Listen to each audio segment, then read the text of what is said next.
Welcome, Lord Cash. Welcome, everybody else, to Slam Nation Show. I'm AllThatPat, and as I already said, Lord Cash is in the house. We are coming off of a tremendous two-night event of WrestleMania 37. Oh, wait, that was this weekend? Yeah, it might have been a lot of stuff going on this weekend for WrestleMania. A better part of 9 hours were dedicated just to the WrestleMania card alone. I think it was more like 7. Count the rain.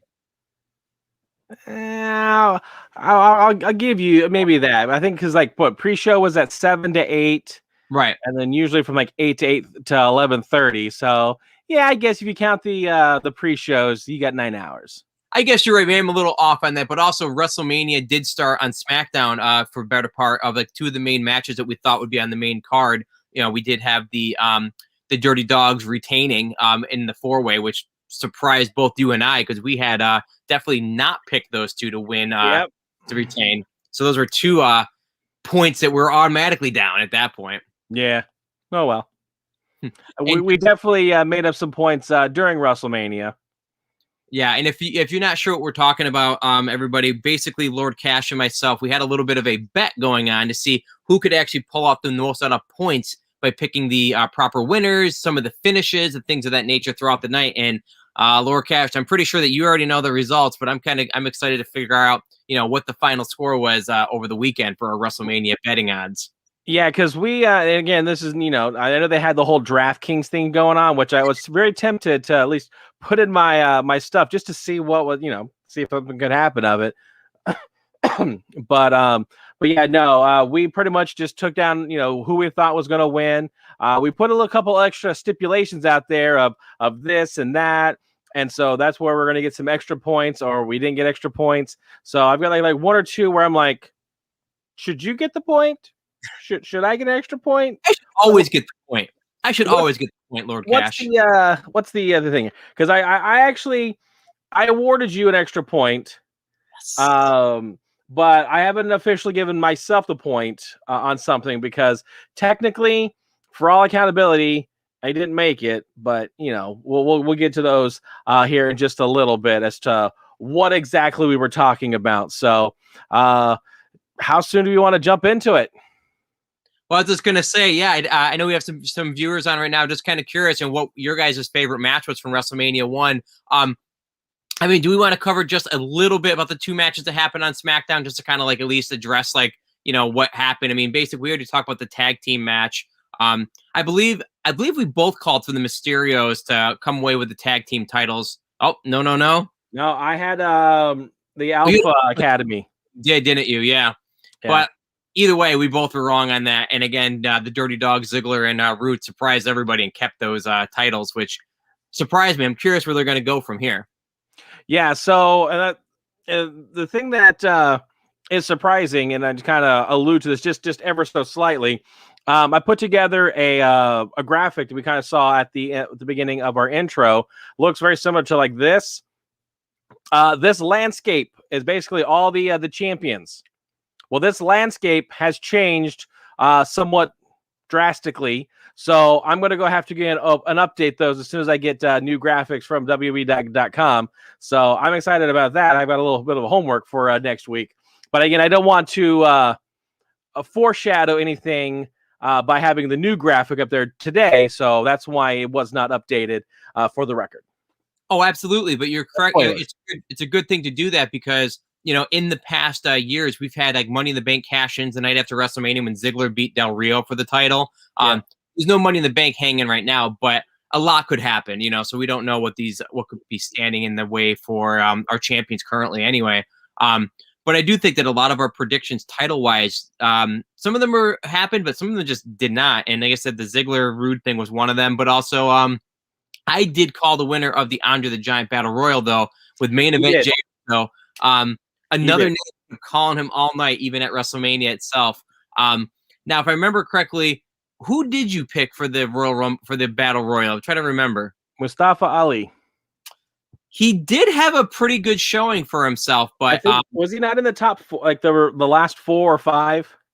Yeah, last 4 or 5 for sure, but ultimately it did come down to Jey Uso, and he won it all. It's a pretty good match. Went through a couple segments for sure, and Retribution had a nice little rub in there as well. They have not given up on that stable clearly. Well, at least those teams, you know, like they still are wearing their goofy masks and everything, but we'll see what they're going to do going forward. But you know, that was just the general idea to get us into the weekend. But what happened as far as the beginning of WrestleMania 1? Sorry, I messed around with my camera over here. But like I'm showing a little bit of delay and some little bit of a challenge with this, WWE had a major challenge as we started night 1. Yeah, so night 1, which was April 10th, of course, it took place in Tampa, Florida. Florida is one of the lightning capitals of the world. And again, we're rolling up into hurricane season within a month or two. So definitely there was some rain delays going on. I'm here in Florida, so I can tell you it was raining, and I believe there's some major hail going on in the area. I'm about an hour and a half, 2 hours away from Tampa. And so I heard that there was some hail going on. So yeah. Well, I mean, their hockey team, Lord Cash, is the Tampa Bay Lightning. So I mean, they had to have been expecting it. Yeah, which again, I believe this is they kind of said this is the first time ever that there's been a rain delay like this in WrestleMania history. Oh, absolutely. When I went to WrestleMania 29 in New York, well, New Jersey, right before the show started, we did get some rain. But it was very light. It pretty much impacted the Wade Barrett Miz Intercontinental Championship match just a little bit. But that didn't last. I mean, pretty much as soon as the show started, it was just cold.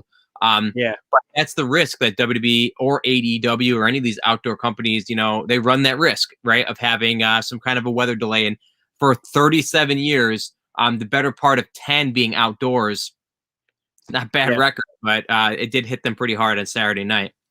And realistically, it was only an hour delay technically. Well, it was, but a lot of the wrestlers had some malfunction, if you will, throughout the night, including poor Mandy Rose. Yeah. I only saw 2 of them. It was her and AJ Styles. Had a little bit of a moment. Nothing as bad as that one. And by the way, Mandy Rose was no Titus O'Neil. Right. No Titus, no Goldberg, no Ultimo Dragon. I mean, and those guys all had that happen indoors. So yeah, I was happy to see Titus World Slide Part 2, though. That would have been great, though. Should have had like a little slip and slide going all the way down to the ring. Exactly. At least this time would have been intentional, maybe. Exactly.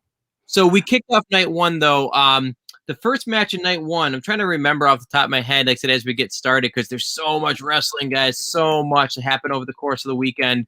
Let's see. If we started the night off with our, oh man, there it is. Yeah. Oh geez, how could I forget? They started with the WWE Championship. It was like definitely a big main event right there for you.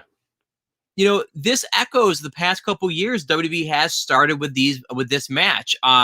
Because Rollins beat Lesnar in the opening of a couple years ago. I think it was WrestleMania 35. They also did it with Alberto Del Rio and Edge at WrestleMania, I'm going to say 31, when Edge retained the title and retired the next night. So this is not new, but the card was so loaded, they had to put something first to get the crowd hot, and they definitely did. These guys went at it like, you know, you can see the ponchos right there.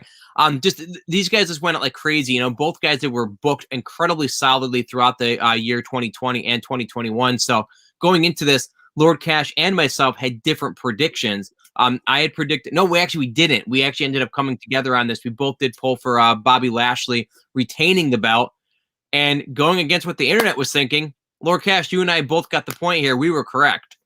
That is correct. Yeah. We just thought that for me at least, storyline wise, I felt Bobby Lashley needed this more to build his storyline. Drew McIntyre, he held it for most of 2020. He held the company up during all that time of when there was no crowd, there was NXT crowd, all the way up to Thunderdome crowd. He's held the company up through that, so his legacy is intact. But the fact that Bobby Lashley, I felt he needed this more. Now, granted, who knows how long he's actually going to keep the title after this? I believe it's just one of those things where, like I said, storyline wise, Bobby Lashley needed this title more.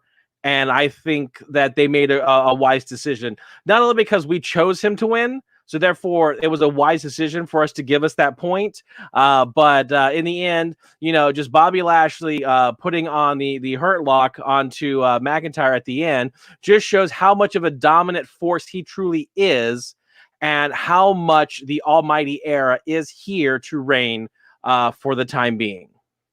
Yeah, I agree, and there's a couple things that we're going to talk about tonight as far as in these matches.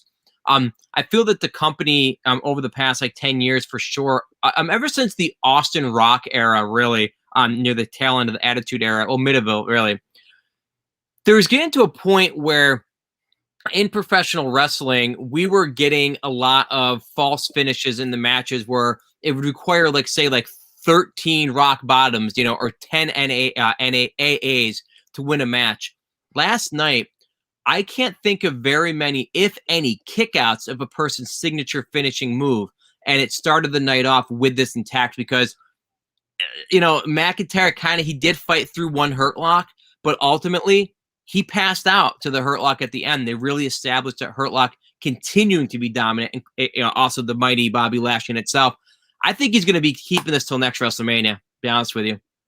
Depends on who he goes up against. It's hard for me to argue against that. And in fairness to Drew McIntyre, the first Hurt Lock did not get closed and did not get initiated.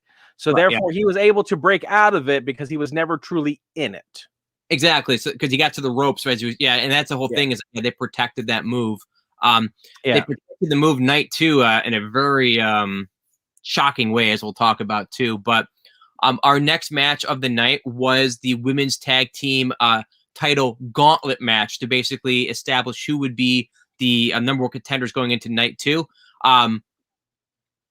So I don't know if you picked up on this, might be kind of a little thing, but I thought Lana's outfit when they were doing the glow light looked interesting, but maybe we'll talk about that out after the show. But the Slam Nation After Dark. Yes, exactly. Started with the Lana and Naomi going up against the newly founded team of Billie Kay and Carmella. And then what did you think about the Riot Squad's gear? So I love the Riot Squad. I love the fact that Liv Morgan has had the Harley Quinn type of outfit. Was Ruby Riot kind of I'm looking at it there? Was that more of a Joker?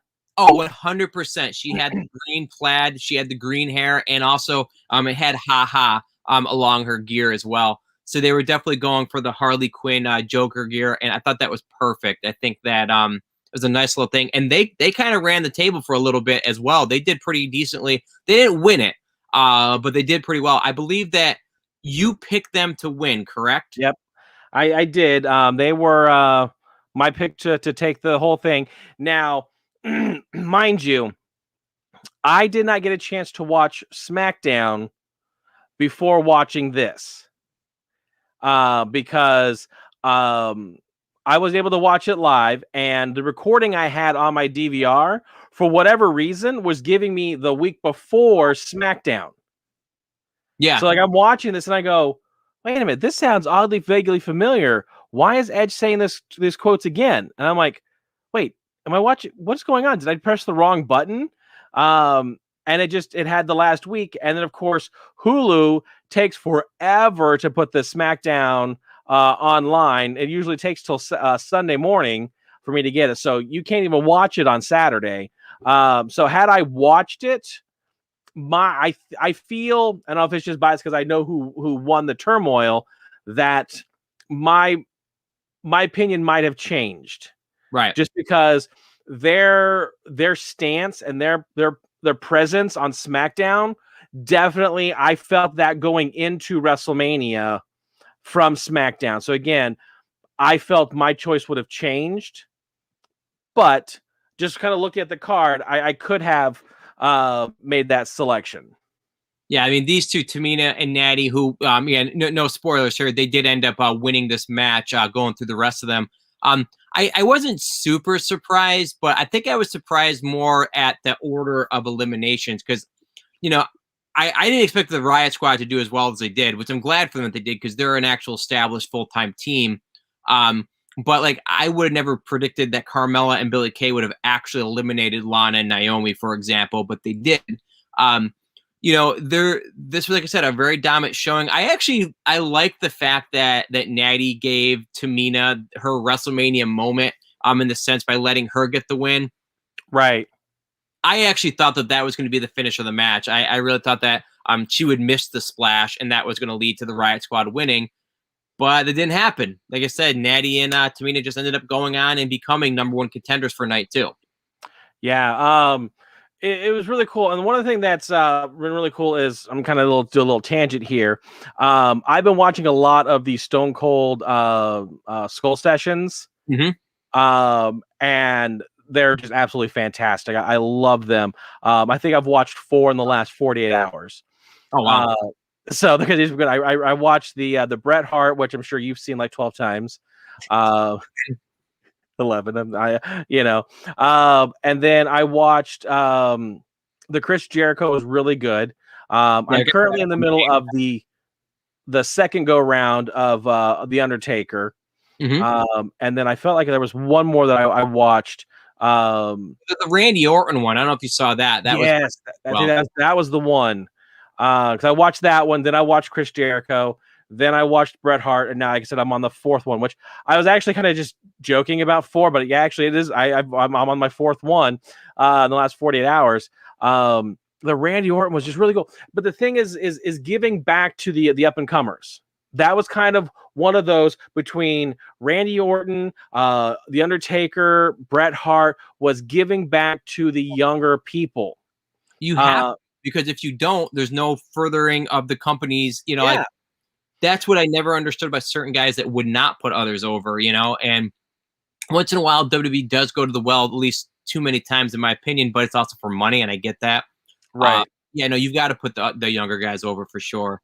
So with that, I think Natty being the experienced person that has been to WrestleMania a few times, that has been in the company. Yes, she's established, but she gave that moment to Tamina, who hasn't had that quote unquote WrestleMania moment. And I thought that was fantastic.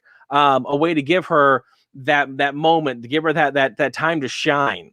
So it really resonated with me after watching and hearing those, like I said, the old timers, if you will, and their performances. And so I was like, that's pretty cool. That's cool that even someone, that I wouldn't consider like an old timer per se, but she's been in the WWE for like 15 years, give or take, if not longer.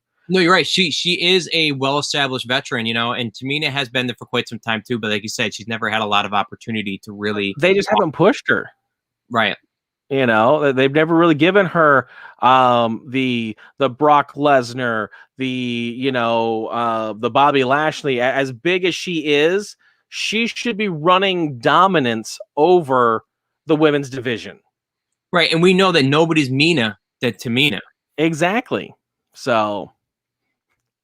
Now, this next match was definitely one of the ones I was looking forward to the most, when Cesaro, another veteran of the company, finally got his actual singles push at WrestleMania, and he went up against, the Messiah, the leader, the father figure, whatever you want to call him, when it comes to Seth Rollins, and Seth has had so many WrestleMania moments in himself, whether it be winning the title from Brock and Roman Reigns.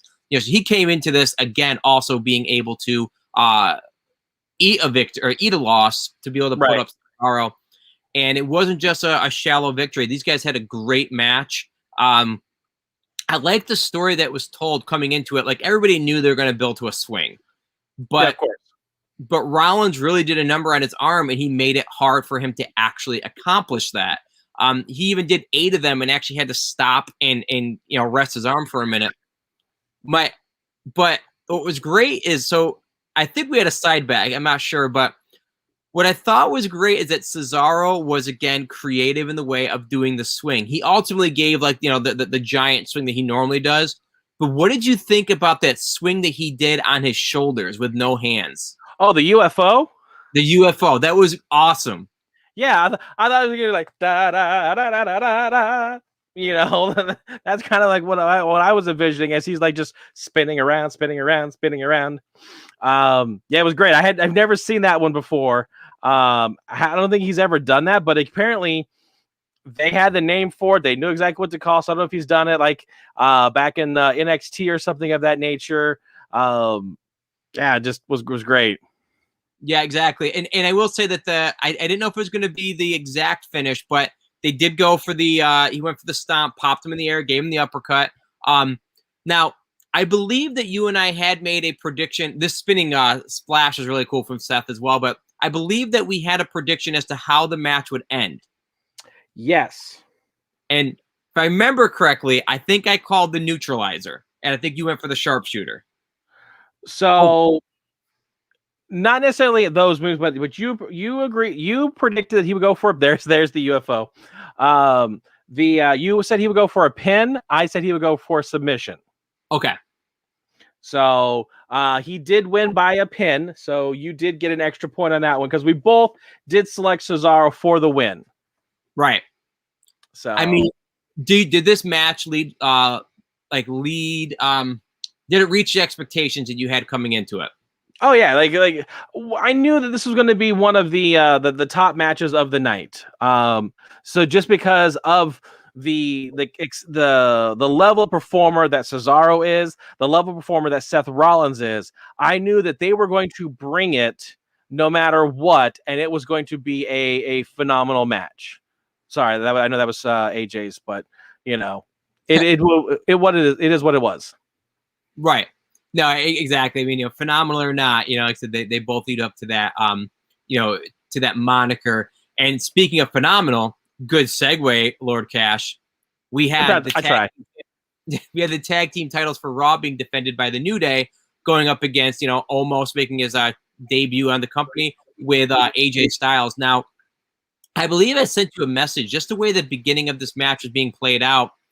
I really was beginning to think that almost was actually going to turn on AJ Styles in the middle of this match because there was almost no interaction between the two because New Day had AJ like completely cut off the entire time. And I don't know, it felt a little fishy to me. That clearly did not happen. But once they got him in the ring, God, I mentioned like I saw Shaq in his AEW debut a couple weeks ago, and man, this guy is just big as Shaq, if not bigger. He is a beast and a half. And they really put him over strong where like, the New Day, they're afraid of him. Like, when he started going at, like they're all cowering in the corner. And I mean, he ends up pinning Kofi. And I know that was another side thing we had going is who would get the pin. It was a very dominant victory. Almost really showing that he was the main part of this team because AJ was getting his butt handed to him this whole time. Yeah. So once almost got in there, it was game over for those video gamers themselves, the New Day. Exactly. Yeah, it was really cool. I like when you sent me that text, I was like, I don't know. I don't see it just because of the fact that they're making his in-ring debut. I did not see that granted, anything is possible. It could have been that WrestleMania moment where Omos was going to turn his back on AJ, for whatever reason. I was actually just disappointed that they still weren't wearing their Mortal Kombat outfits. Right. So I don't know because Big E, he was kind of wearing like last year's WrestleMania outfit. Well, but so were they though. That's the thing. Did you notice like they had the 2020 and it was all crossed off being one. Right. Well, because I thought last year they were leading up to like they were coloring in their gear, and that's what that was from last year. So I don't know if maybe they just led up to it and then they were going to wear this for last year, or if they're like, hey, let's just do a little nod from last year to this year since last year kind of didn't happen. So I don't know for sure, but if I remember correctly, last year was when Xavier Woods was out with an injury. Right. And the whole idea was, from what I understood, was that every time that they're going to color a little bit, and it was going to lead to Xavier Woods' return. And at WrestleMania last year, I do believe they had the half colored in gear.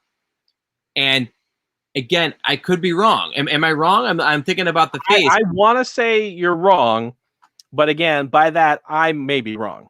I thought by WrestleMania it was like it looked exactly like what Big E wore. So, we could take a look at that, because I guess I doubt that they were really going to wear to Tampa, those exact outfits either way, like what the New Day had. But maybe they were, because they were in Tampa as well. I'll be curious what they actually had planned for last year. Yeah, because basically it was Kofi and Big E at the time, right? Yeah. Yep. So wasn't it a triple threat singles match for the titles? It was something like that last year. It was a very weird show. I think it was like Morrison, Kofi, and Jimmy Uso, I believe, in a ladder match for the tag titles. They did something odd at the Performance Center, but we'll have to take a look at that for sure. It was, because I'm looking here at the one of the cards. It was Jay, and it was Kofi, and John Morrison, because John Morrison and The Miz were tag champions, and right. I guess like half the team was injured or something, or only half the team could compete. So I'm kind of looking. It's a little bit like that, but it's hard to actually look at it and determine without seeing, going back to the tape. Exactly. Roll the footage. So let's go to Peacock for that now. Exactly. Now, I will say this next match, neither one of us really looking forward to it.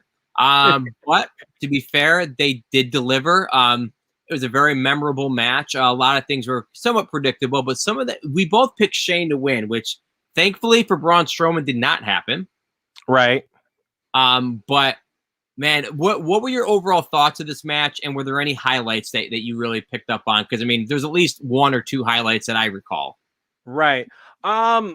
Definitely. I texted you, was there going to be some interference? Right. And I didn't get any response back, so I couldn't use that one as a an additional points type of thing.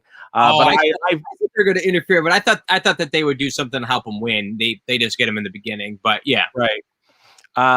And then of course the high flying at the end, that was definitely a big moment there. And I miss exactly where it came from, but I noticed that Shane had some sort of plate of some sort. I don't know if it actually was part of the cage itself. So even Bitter Ritz was watching some of this. Even she picked up on this. It was just literally laying on the top of the cage. It's not even part of the structure. So, they were trying to later in the match, he also finds a toolbox. Right. So I'm guessing they're just they're just trying to go for the idea of they were setting something up there, and the people that put it together left it up there. Right. I don't know. It was kind of ridiculous, but at the same time, it played in the story. Shane could not stop Braun, but he definitely did. He got Braun limping quite a bit, which kind of made him look a little bit vulnerable. But I really thought that Shane was going to win when he got up and over the cage. He was on the other side, and he was like, hit his hand out, reaching through it. And then came what I consider the biggest moment of the match. It leads to a bump, but just the fact that Braun, he basically reaches through, he grabs Shane's hand, as we'll see in a moment, and he literally rips the cage wall off, and pulls him through the torn wall, which is absolutely absurd. This I thought was the finish, because he smacks him in the head with the I almost said shopping cart, with a toolbox, but he grabs him on the way up and rips the cage off, which again, I mean, whether it's gimmicked or not, they make the cage look like that. This was it's very impressive. And can you imagine if Shane had accidentally lost his grip? Right. Well, the thing is that would have really hurt his left hand there. But as soon as he put that hand there, I'm like, Braun's going to get him. Braun's gonna get him. And then when this happened, when he actually ripped off part of the cage off, I was like, dang it, Pat's gonna get the double points on this one. Because we're out there, okay, how is the match going to, who's gonna get it? Is he gonna, by pinfall, submission, or escaping? I knew it. So Lord Cash, neither one of us were going to win. Well, I would have given the point if you'd said Shane was going to win by pinfall, I would have given you a point for the pinfall. But because I selected he was going to escape through the door, and you selected that he was going to get tossed out, which again, when I saw the cage being ripped open, I just saw something that, Braun was going to do some sort of Irish whip, throw him in there, and basically he was just going to get hurled out. And I was going to be like, dang it, he's going to win. That's what I thought. But again, as soon as he got tossed off the top of the cage, though, I'm like, I don't know. I mean, I guess it's over. Yeah, I can't imagine like what he feels like today. He's taken some ridiculous bumps over the years, but man, there's no way to absorb that hit that I could think of, because even when he jumped off the Hell in a Cell, they may have had like a crash pad or something there to keep him from getting completely eradicated, but not so much you're doing a flat flipping back bump off the top of the cage. Right. Now, by chance, were you able to actually get to see the Shane's jersey, the back of his jersey? I did. Every year he always has some kind of a good gimmick jersey, even going back to WrestleMania 15 when he fought X-Pac and made his jersey X-Punk. But yeah, very clever. He had a Brains versus Braun jersey. And again, that's the one thing. Shane McMahon always brings the jersey game. There's no getting around that. And WrestleMania is always one of those nights every year where I look forward to the gear that the wrestlers wear, like we alluded to with the New Day's gear. Shane had some good gear.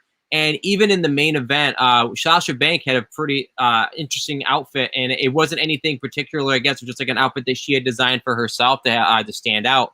But we did see a couple different outfits like that. Now, we talked about how this cage match definitely over-delivered and surprised us. I don't think there was going to be as big a surprise as what happened in the next match. Bad Bunny made his wrestling debut tag teaming with Damian Priest to take on the Miz and Morrison. I actually called, I sent a message to maybe you and some other people. I anticipated that they were going to be in the bunny heads. And just surprise them. But then I was thinking about it, like, well, they need the WrestleMania entrance. That's more of a Raw thing. Yeah. But Damian Priest comes out, and then Bad Bunny comes out in a Mack truck. Who would think? Because usually, WrestleMania is all about the entrances, right? I never if we would have said, of night one, who is going to get the entrance of the night? I would not have put money on Bad Bunny. That's a rhyme. Right? Money on Bad Bunny. I don't think I would have either. I mean, I anticipated him to rap to the ring or sing, but right. Yeah, that was quite the thing. And this ends up playing in to night two, and you see a commercial with Triple H giving him a microphone to they're announcing his world tour. Right. And he's on the Mack truck in that too. So it obviously tied all together. But yeah, this was a pretty cool entrance for sure from Bad Bunny. And I can't believe it. The guy delivered. And just when the fact that he started the match, I thought was a really cool thing too, because they didn't even build to it. They're just sitting like, you know what? This guy knows what he's doing. Let's just put him out there. And Miz and Morrison took care of him for sure. Even Priest did, but Bad Bunny took care of himself as well. I mean, I want to knock the guy because I'm not a fan, but at the same time, I'm not going to be like that. I'm just like, the bottom line is he got his butt handed to him. He took the blows. He gave them.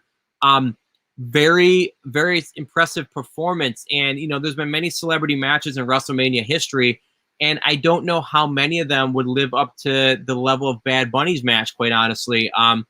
You know, the last person that I can remember having a celebrity match that I was impressed with to this level is one that's forgotten a lot, was the Floyd Money Mayweather match that we saw together against the Big Show. I personally thought that was a well put together match, but it's not remembered all that fondly. But what were your overall thoughts on Bad Bunny's performance in his wrestling debut? I think my expectations were so extremely low that I actually was impressed. I know he's done a couple things on Raw, jumping off the turnbuckle and things of that nature, and taking the guitar hit and giving the guitar hit. Though I do have to say that punch he gave to Miz on the ramp, that was pretty epic on Raw. Punched him.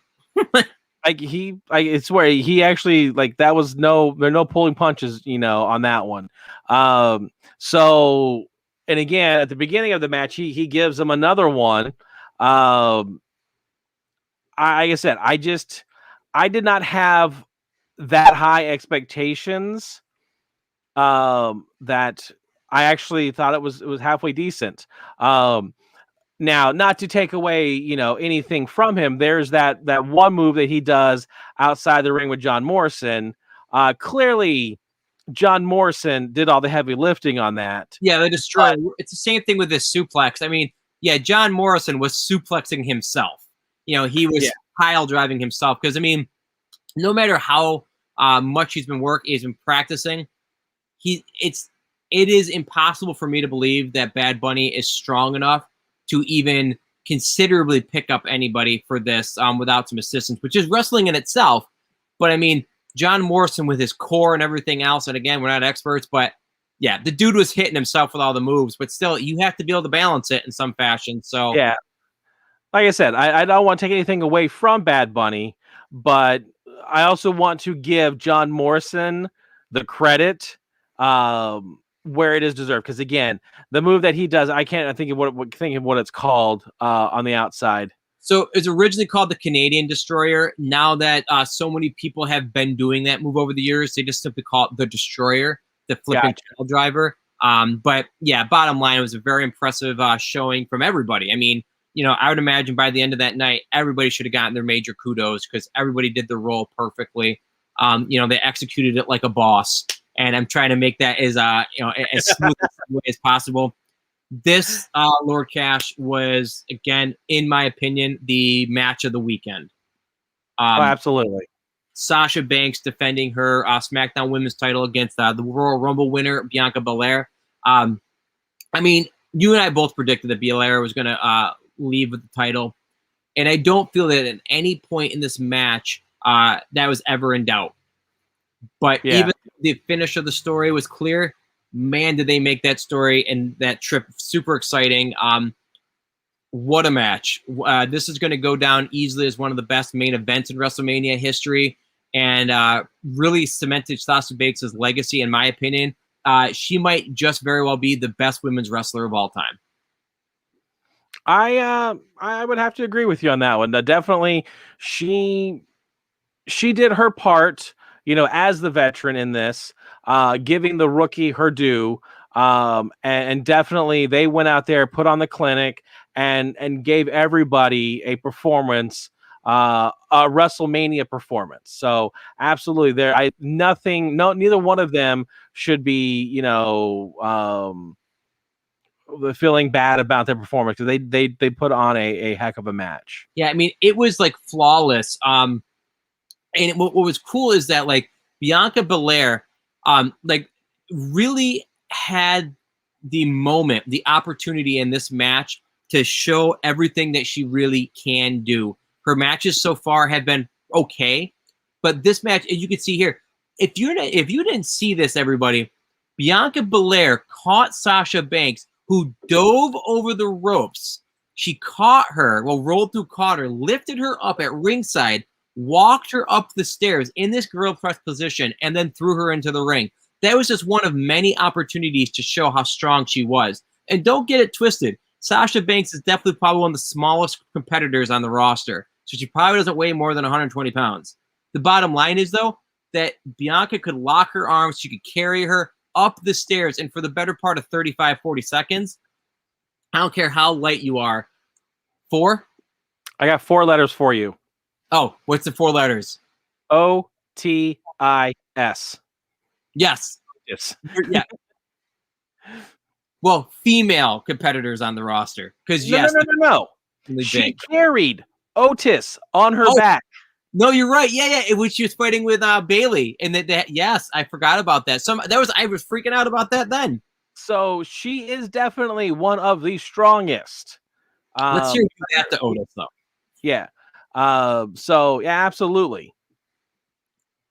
So yeah, this match was awesome. Sasha Banks, whenever she wrestles in a big match and she's allowed to, she plays smart. She doesn't play like she's in a wrestling match. If I was fighting somebody with a long braid that went down to my toes, I would do everything I can to use it against them. And she did that in spades on Saturday night, using it in her in the bank statement, just pulling her down multiple times. Bianca tried to get the momentum, and she's tripper with it. Fantastic stuff. And the finish of this match was absolutely memorable, but unreal. Bianca Belair and the NXT roster did have a signature maneuver with her hair. She'd take it and use it as a whip, and she had not used it much at all on the main roster up to this point. And from what I can recall, I hadn't seen it in months, beginning to think that maybe that move was banned. I don't know.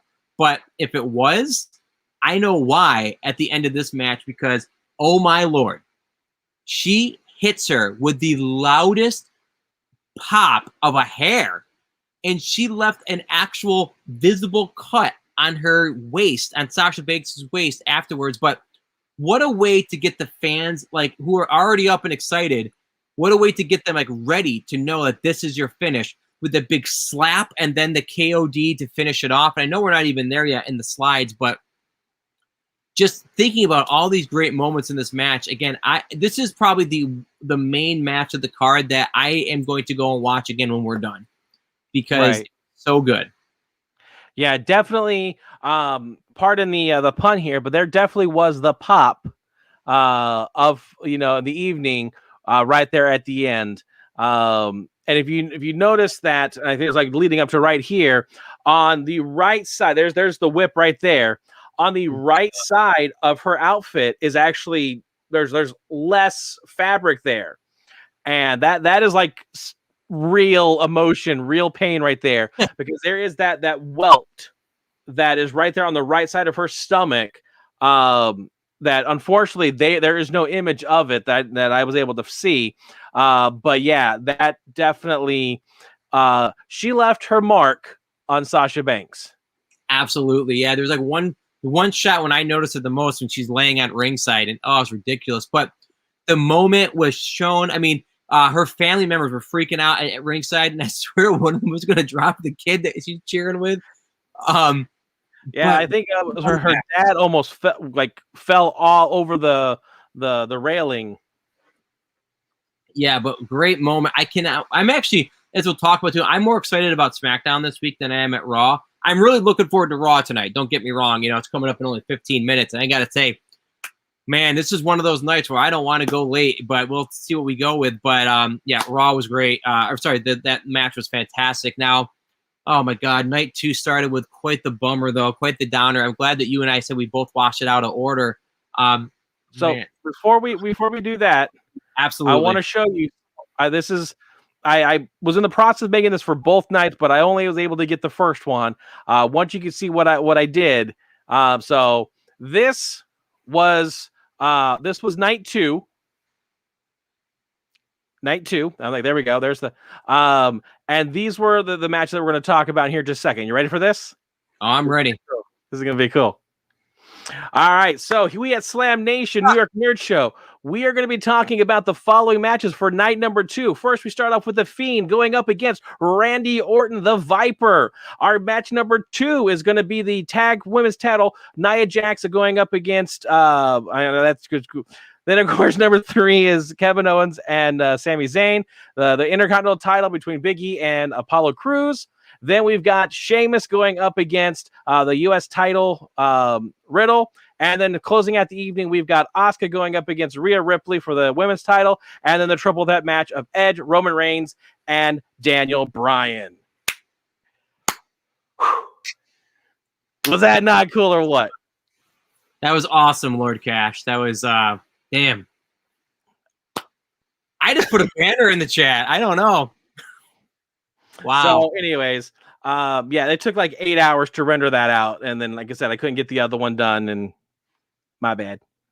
Don't be like saying that's awesome. We could use that for sure though. Maybe like a clip for on YouTube too, because like that was wow. I can't wait to hear how you. Maybe I don't want to know the magic. I don't know. So, but as you were alluding to, our first match of the night was. I want to do like the Price is Right, like losing sound. That boom, boom, boom, boom. Ladies, do I have at least 3 numbers right? Oh my God, why? Like, I was seriously like in my top 3. I was looking forward to this one in my top 3. I was really excited to see how they played it out. My God, like it started off with like this like crazy like Alexa Bliss comes out, introduces the Fiend. He comes down this like a tunnel, and they just literally just said, yeah, we don't know how to make this guy being able to wrestle in his burned costume, so we're just gonna retcon it right now, and he's healed. Glory, hallelujah. The Fiend is healed. Which I do believe I said that he was going to be healed. Now, Grant, I think I said because of the win, he was going to get healed. But I feel that I should get a point on that, maybe. Sure. All I know is I lost a point on this all day long. I mean, I was excited when Alexa did ultimately ring the twist the Jack in the Box, or the box-shaped structure, as Michael Cole said. I don't know if Jack in the Box, he just doesn't know what it's called. I don't know. It's probably trademarked. Yeah. Though I think Alexa has said it, but with more of a Fiend in a box. You're right. This was cool though. This reminded me of Stone Cold Steve Austin when he had the beer truck years ago, just jumping off this high object. I'm like, awesome. What a great way to start this match. The crowd was super into it. They had the red lights again, which I was okay with. I thought that the red light thing should have never gone away, oddly enough. I thought it added to his mystique. It made him look creepier. But then he goes through the match. He no-sells everything that Randy Orton does. Perfect. It's not what he should do. He's trying to get revenge for basically being murdered. And then Alexa Bliss starts oozing. She's infected or something, and she has. It's so stupid because it was so obvious. And again, I don't complain about things, but I don't get it. She starts. We'll see in a second. She starts like black oozing from her face. I'm kind of. Randy Orton does this normal stuff. I mean, you knew the Fiend was going to get up from it, or at least we thought we did. She was writing a bunch of notes, and the pen exploded on her, and she got black ink all over her face. It reminds me of Ernest Goes to Jail, my favorite Ernest moment ever, when he's eating the pen in the corner. Like, you made me ink. I just, right. But what? Oh God, I'm just waiting for this to be done because it was. You may have liked it. You may have liked it. Everybody watching may have liked it. And look, it'll play itself out. One way or another, we'll figure out what's going on because there must be something to the story as to why Alexa Bliss is the one that cost him the match. Currently, it makes no sense to me because she's been the one that's been big in support of him and telling that he's going to be coming back. Ideally healing him earlier, but this doesn't make any sense to me. He just starts oozing, distracts him, and then Randy Orton beats him with an RKO. Alluding to what I talked about earlier in the show, that they're protecting the finishes. Nobody's kicking out of 13 of them. But this is the guy, the Fiend, who got 13 stomps from Seth Rollins in his Hell in the Cell debut a year and a half ago. 13. And Randy Orton hits him with one RKO. Something that almost everybody is kicked out of at some point or another. There has to be a reason, and I'm excited to see what that reason is. But wow, what a turd in the punch bowl that was in last night's show, at least as it is right now. So ultimately, you don't agree with the ending is what I'm understanding. I know, right? I'm sorry if I'm just being so vague. No, and I can kind of understand that, because again, we both had picked the Fiend to win because we felt, at least again, a lot of my decisions, I try to break it down storyline wise. Yeah. How is this going to help or hurt the performance, the wrestler? What is it going to do to their integrity, their street cred, if you will? Yeah. And I felt that everything that Randy Orton had done to the Fiend, that the Fiend needed this win to kind of gain that credit back. And as you said, he took move after move after move and showed very little impact from it to then get one RKO, which granted, it's a devastating move, as it's supposed to be, but I'm sure I want to say that he's taken several RKOs in the past, and he's been able to kick out of them and from those, or be it all the other stuff that he's done. The only thing I can say is, since he was freshly healed, he has not fully powered up. It could be. It could be. He was revived, but not given a full energy pack. Exactly. So that is what I'm going with. Whether or not that is it to gamers, total sense. So, but to the wrestling community, we'll just have to see what happens, on Raw, and exactly what is going to hold out. What was the reasoning behind Alexa's transformation? By chance, did Randy go as far down to hell and was able to find Alexa's soul and manipulate it, so that way she kind of turned a little bit to help him? Who knows? Exactly. I mean, maybe Randy Orton will have a full transformation himself. I mean, but yeah, I'm looking forward to it on Raw, and it's only because I'm so mad and I'm so annoyed. And maybe that's what they're going for. I need explanation. Yeah.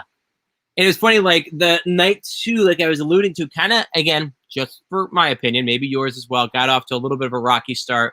The next match, the winners of the Battle Royal, or the Gauntlet match from night 1, Tamina and Natty went up against the long-running now makeshift team of Nia Jax and Shayna Baszler, go for the women's titles, and thought this was a foregone conclusion. I thought we were going to have new tag team champions. I mean, we, even in our predictions, Lord Cash, the only thing we said for sure was that it was not going to be them to win the match.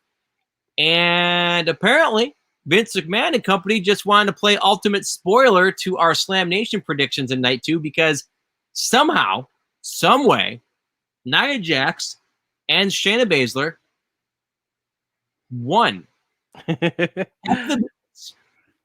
Yep, it's interesting how that happened. Like, my question for this, Lord Cash, is just like the idea of, like, in some way they beat every women's tag team on the roster, because they either beat them in singular matches, that one team versus the other anyway, but also they beat the team that beat everybody else. So what in the world is next for these two? I almost think that there's going to have to be some sort of makeshift new tag team that they're going to have to bring up from either NXT now that WrestleMania is over. I know a lot of times right after WrestleMania, certain individuals get the bump up. Usually they'll do it then, and sometimes they'll do it after the not the voting, but the draft. The draft. That's what I'm looking for. They'll do it around that time as well. So I don't know if they got to get some new fresh blood in there, is essentially what I'm saying.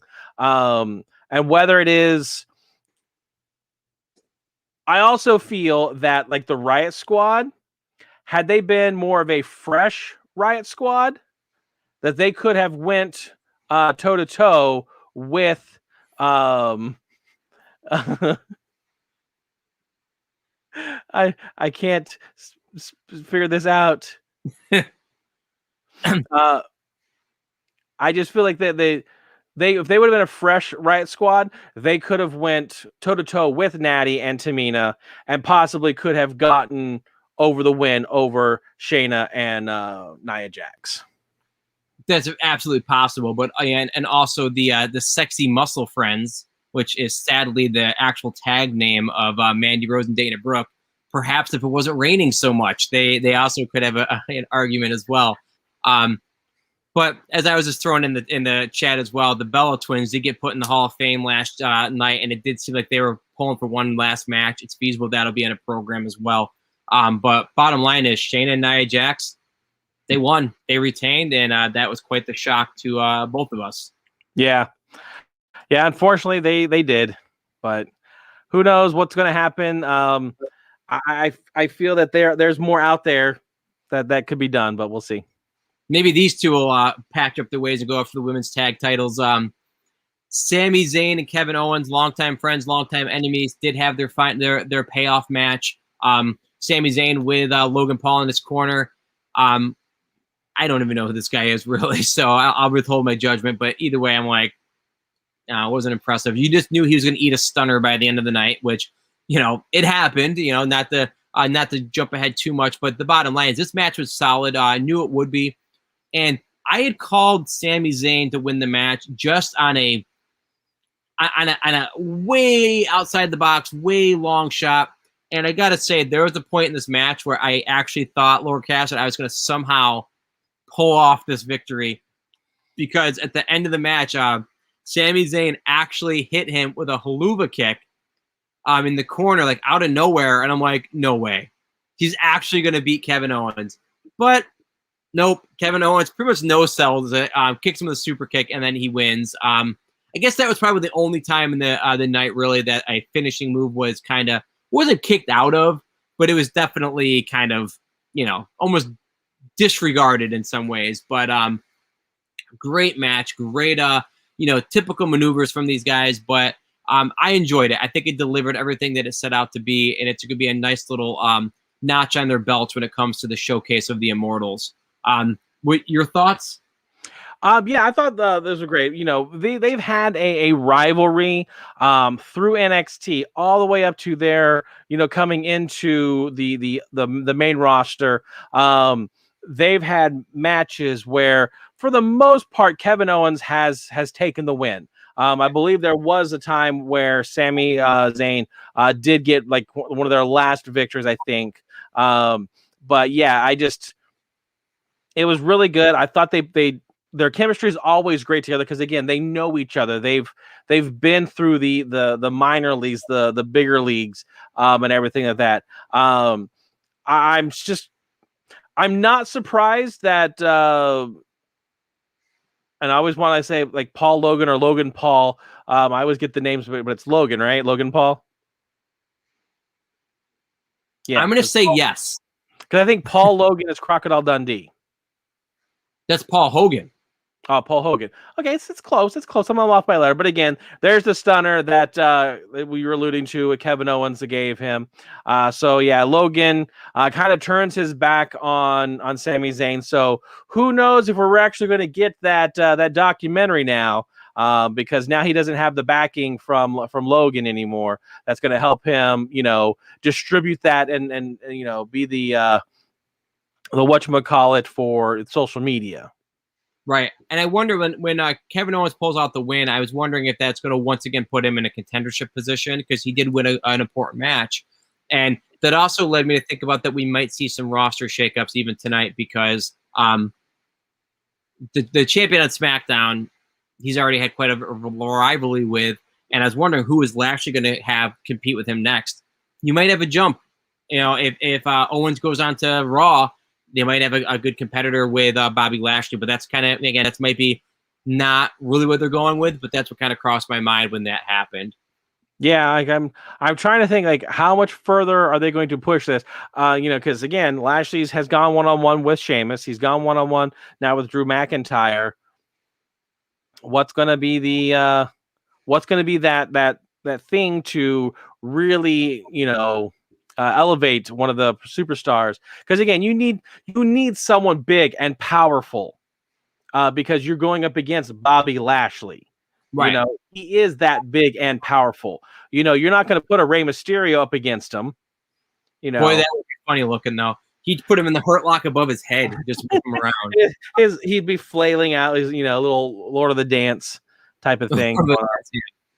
The what I thought was interesting because what I thought about with that too is like, because again, yeah, it's like they're both dominant, and you know, as we know, like, you know, in the main event, we're both wrong, and like Reigns does retain. We'll talk about that match in a second, but like not only does he retain, he pins them both. Like it's not even like we thought it'd be like some kind of a screw job. No, it was straight up like, I beat you both.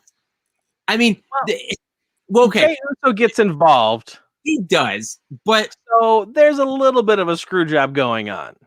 I guess when you're right. You're right about that. I guess I was more surprised that if anything, the way that finish goes, like I said, he literally does. He has them both pinned, and just. But you're right. I mean, so the main event, Jey Uso was all over that.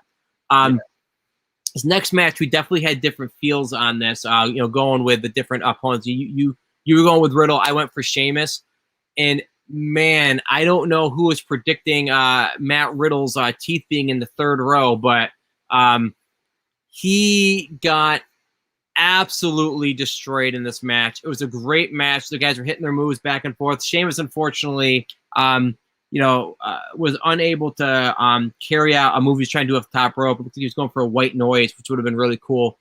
But he knocks off your boy Riddle with a brogue kick for the ages. An inverted Spider-Man brogue kick. I don't know how else to put it.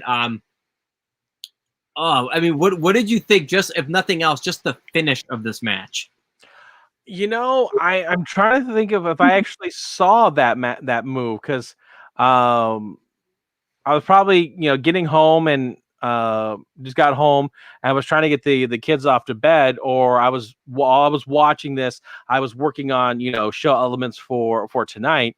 So I don't think I actually saw the devastation of that you're talking about. So I have to go back and check that out. So yeah. Let's see if it catches it right here, because it was so basically Riddle. So there's again a lot of heavy hits, some knees, some German suplexes, some the floating bro. All this stuff was very very impressive stuff. But right near the end, Matt Riddle goes for an acai moonsault on the inside of the ring, and right as he's flipping backwards, Sheamus kicks him while he's upside down with the brogue kick, and it was unreal. And it looked like, so it's just, I don't know how else to put it. He's literally upside down and he catches him right upside down, kicks him right in the face. And I don't know if it didn't, I don't think it actually showed on the clip show. Nah. But just imagine, basically, again, he's literally upside down. Sheamus just boots him right in the face. He completely busts Riddle open. He's bleeding from the mouth after the match. Absolutely absurd. And we get Sheamus as a United States champion for the third time in his career. Again, I called that he was going to win. I definitely didn't call that finish, but we're moving on now from Riddle's first championship experience and going on to Sheamus's 30th. I don't know, but I'm really excited. I still keep thinking that Sheamus is going to take time off, but apparently not with a big piece of gold around his waist. Yeah, I don't think so. It's gonna happen. So we had two more matches of the night. We had I believe it was only two. They had the Nigerian drum fight, the match between Big E defending against Apollo Crews, and we do have it. Okay. I just have the slide for it. Okay. So basically, hard-hitting match. I mean, what did you think of the match? Because we did have different people that we predicted. I was predicting that Apollo was going to win the belt for the first time, and that you were pulling for Big E to win it. But we were kind of going back and forth, as far as what we were really feeling because of the way that promos were being made over the weekend, and just the booking of it. What would we see next? If one of these guys lost, where would they go next? And right. Ultimately, they did go with Apollo Crews to take the belt. Did you enjoy the match? I did. And even though I was going for Big E, I'm not mad that Apollo Crews got it. Definitely again, it's that whole Big E is well established as a tag team competitor.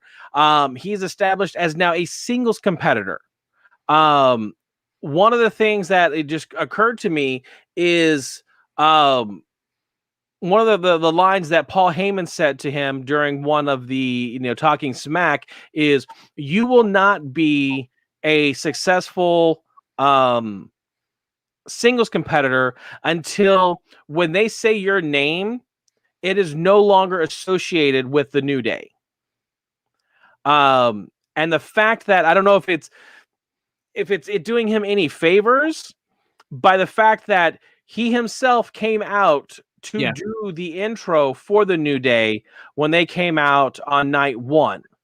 So therefore, he's still being associated, like he is associating himself with Xavier and Kofi.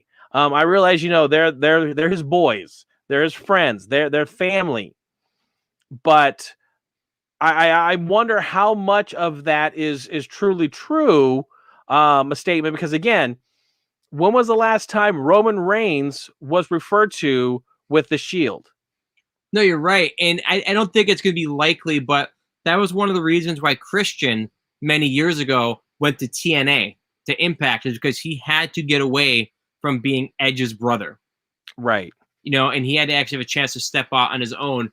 So I wonder if that opportunity is going to present itself to Big E. But I was thinking about it while we were just talking this over. He might be, even though he lost, he might be the next competitor for Roman Reigns. I would not be mad at that, because again, maybe this is his opportunity to drop it and go, okay, you know what? I've been Intercontinental Champion. I can be Universal Champion. And let him blow through Daniel Bryan.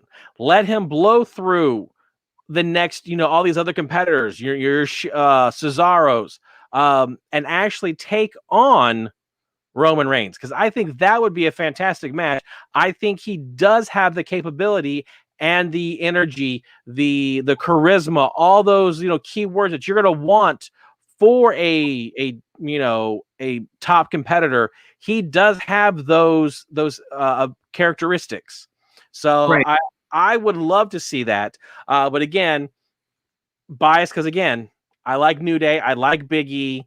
I want to see him do great things as a single competitor, not necessarily being tied with the New Day. Right, exactly. I mean, it'd be hard for them to ever truly separate, but I could see though, if they do go with Big E, I think he'd be the one to beat Roman, because he's a guy that would actually truly benefit from it. Whereas Daniel Bryan and Edge, we picked them respectively, but they just were going to do it for storyline purposes, not to elevate their actual career. Right. So they did, it said Apollo did win, and I did predict to a degree that he was going to win with outside interference from, I thought it would be one of his other bodyguards we saw on SmackDown a couple times. It ended up being a new guy. Well, not a new guy, but a new member of his group. Go ahead. I meant to give you another point on that one. So thank you. This was a guy that was in the Raw Underground. I think it was name was Daba Gaio or Daba yeah, K. That's who that cat is. I really thought it was the guy from Retribution. They had the long dreads. I thought it was him, but yeah, I thought it was Mace. But then somebody was mentioning to me it was actually this other guy, and I'm like, okay, that makes sense. Because I just recognized the size in the braids initially. So, when I saw him and everything, the facial expression and his thumb move, a Samoan spike. Yeah, I'm like, is this Umaga? Yes, back from the dead. I realize that's not possible. Wait, we are in a pandemic. This could be possible. The Fiend came back alive twice, Lord Cash. Come on. Yeah, and regenerated himself. Yeah. So, yeah, but that's what my eyes were seeing was Umaga, because again, like they said, the Samoan spike, the dreads, and everything. So his hand was like him. That's a clear homage. I mean, that's clearly that they were going for. So I'm interested to see how this new character, this new persona, is going to be there with Apollo Crews. And again, because of it, I think Apollo Crews is going to hold on to this belt for a little while. Yeah, no, absolutely agree with you, because it'd be kind of silly if they don't, go long term with him after this, the push. Yeah. Establishes his character. The last match of the night, night 2, was what we anticipated would. Oh, did I miss one? You did. Oh my God. WrestleMania never ends, Lord Cash. That's what I was saying. I know it's like a show that's going to go forever. I'm surprised we're not doing WrestleMania right now. Yeah, I was gonna say, the fact that you forgot this hopefully won't give you any nightmares. Oh my God. Yeah, this actually was a pretty good match. Rhea Ripley defending yeah. She wins the Raw title from Asuka. This was another one of those matches that tied into my notes of the whole night, though, about finishes being protected. She's a new member of the Raw roster, and she ends up pinning Asuka clean with her move, the Riptide. Again, it establishes that move as something to be concerned with. And that's what you need to do. If you had Asuka kicked out of it twice, even if she lost, it makes that move look weak. Asuka was kicking her butt, to be honest with you. I thought Asuka was fairly dominant in this match, but maybe if I go back and kind of watch it side by side, it was at least even. It was a pretty solid match, but it did do the job for establishing Rhea Ripley as a new face on the roster. Now, will we see anybody show up tonight differently to challenge her? Because we've got a couple women's wrestlers that are pretty well known that are waiting in the wings, whether they be from the NXT brand or established people that have been just kind of missing for a little period of time for a variety of reasons. Are we going to see any of them show up tonight or on Friday? I do feel that potentially Charlotte is coming back tonight. Okay. I feel that because of her match last year with Rhea at WrestleMania, that's going to be a revenge match for, I believe, what is Backlash actually next. I think I was saying Money in the Bank Backlash now. Huh? They rebranded it. It's called WrestleMania Backlash now. So I feel, which I hope they just don't kind of do a copy and paste from WrestleMania, give Riddle a rematch, give Sami Zayn a rematch. I hope they don't go that route. They've done it in the past, though, so it's. I know, but that doesn't mean they have to do it again. No, I agree. So I'm hoping that that Charlotte does come back, and that Rhea Ripley is able to put herself over Charlotte and keep the title to kind of give her that credibility that she may have lost by going up against Charlotte last year. Agreed. I think that'll be a nice way to kind of get her open over that hump. Because you do also have Becky Lynch, floating the wings too. And then, and also Io Shirai, the NXT Women's Champion. She dropped the belt after almost a near year run.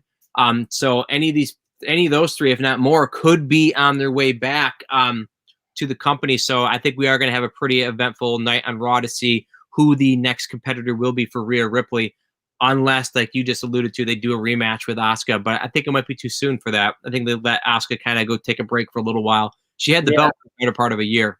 Yeah. So that's my prediction. Whether it holds true or not, I'm trying to think of like someone else that may be waiting in the wings to kind of bump up. I don't know. I don't know if anybody can go up against Rhea right now. And it could be much like I was saying with Kevin Owens swapping brands. It is completely possible that Bayley jumps over too, because they clearly had nothing for her going into WrestleMania with the SmackDown roster. So, just interrupting people going ding dong hello. Exactly. So she can say ding dong over on the red brand. And I think that takes us to the last match of the card now. That does, in fact, take us to the final match of WrestleMania all the way around. Was our triple threat match between Daniel Bryan, Royal Rumble winner Edge, going up against the Universal Champion, the head of the table, your tribal chief, Roman Reigns. You and I both came into this with different picks. I was going for D-Bry, and you were going for Edge. I think out of the three, Edge had the.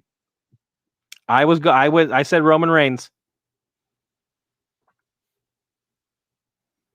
I'm gonna check my notes. Huh. I call shenanigans. We both had him going up against Roman Reigns, but we both picked pinning Edge.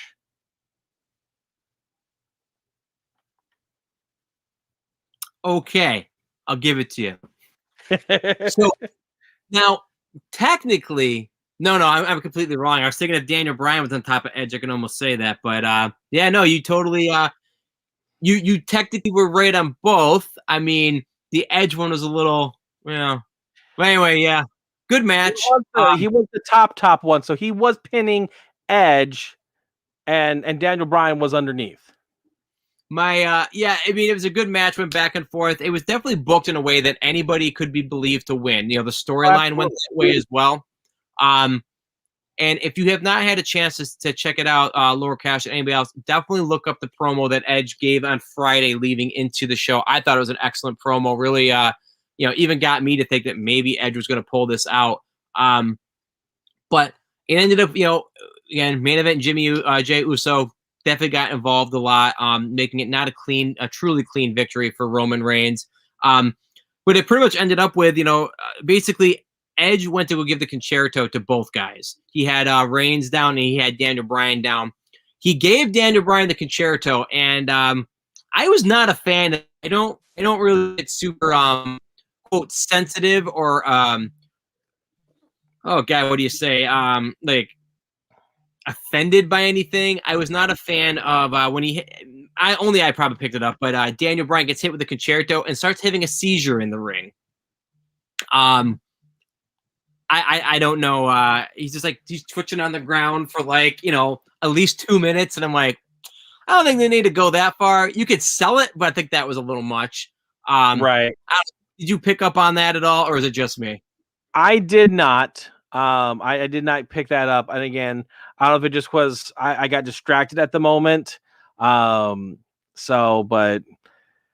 they sell each move in their own way.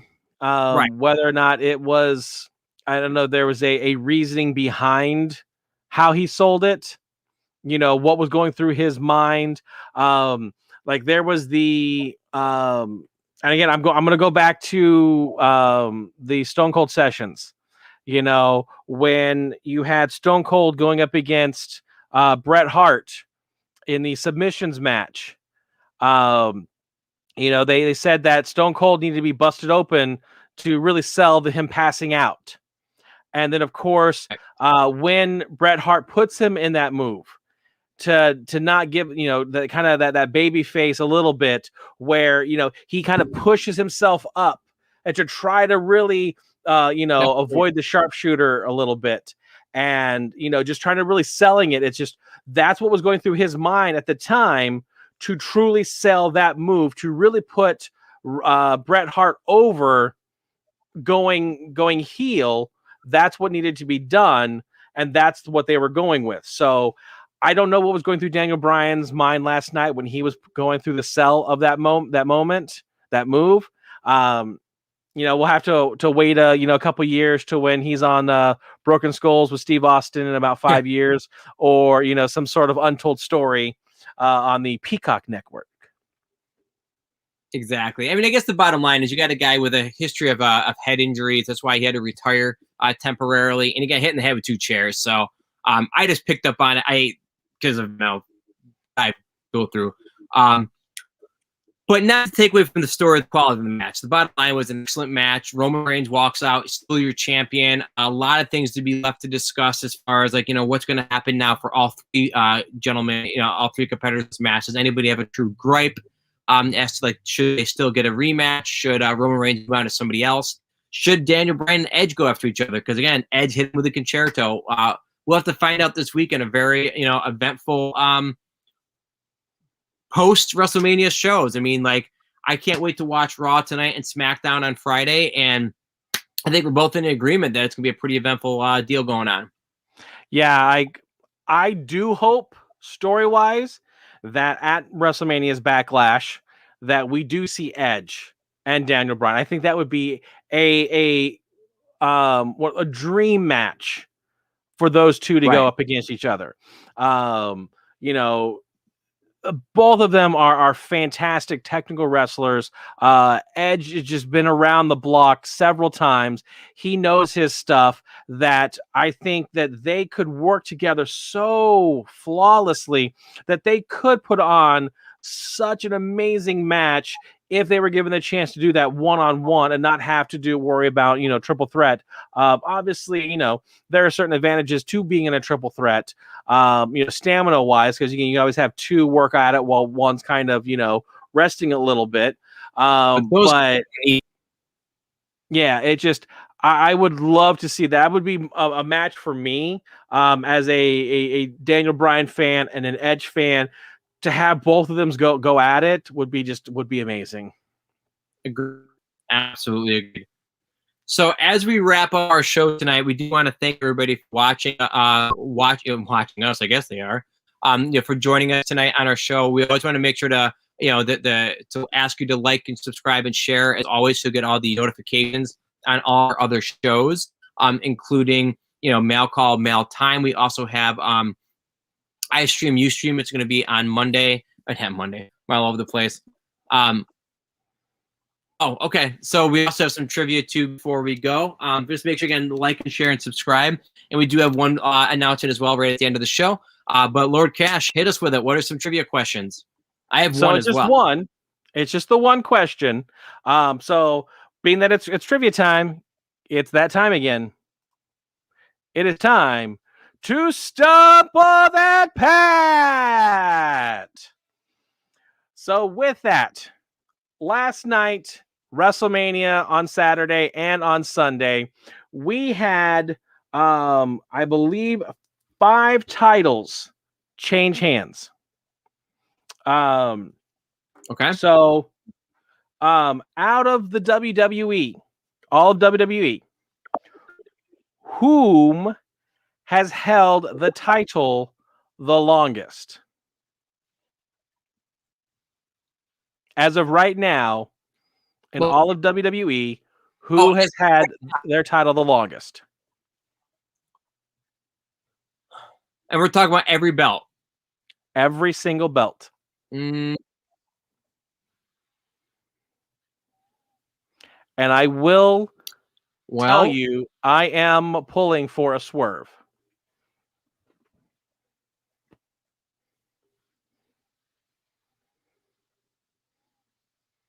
I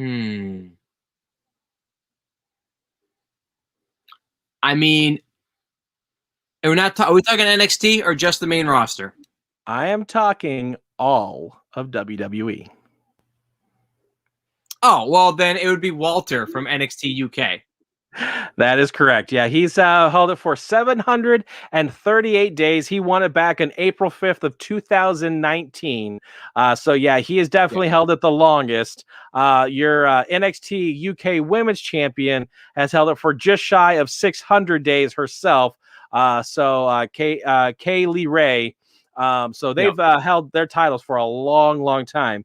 Now, if we want to talk the main roster, Roman Reigns, definitely, he's held it for 225 days. He won it back in August 30 of 2020. So he's definitely held it a long time. The person that has held it the next longest time is going to be the Dirty Dogs.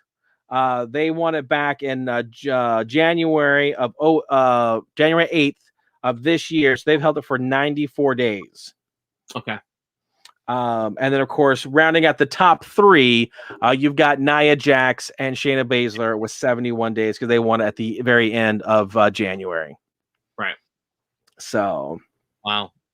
Well, but yeah, now this would have been a wager that I would have made and apparently would have lost it. Because I would have betted that title would have changed hands at least 3 to 5 times over the course of WrestleMania. He wasn't even on any of the shows that I saw. The only time that we saw him was during the Old Spice commercials.